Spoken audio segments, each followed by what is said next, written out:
صباح الخير.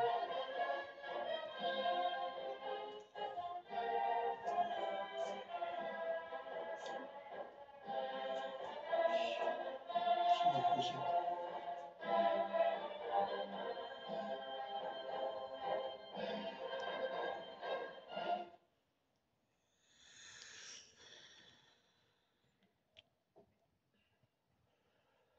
الحمد لله، والصلاة والسلام على مولانا رسول الله وآله وصحبه.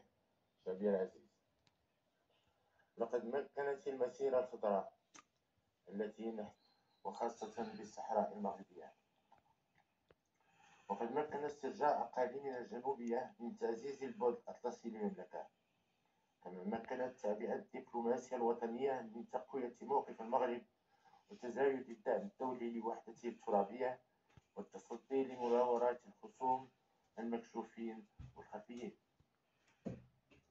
وإذا كانت الواجهة المتوسطية تعد صلة وصل بين المغرب وأوروبا، فإن الواجهة الأطلسية هي بوابة المغرب نحو إفريقيا ونافذة انفتاحه على الفضاء الأمريكي.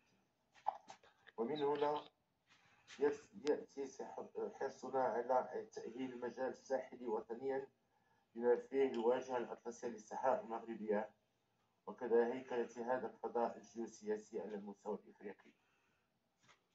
غايتنا أن نحول الواجهة الأطلسية إلى فضاء للتواصل الإنساني والتكامل الاقتصادي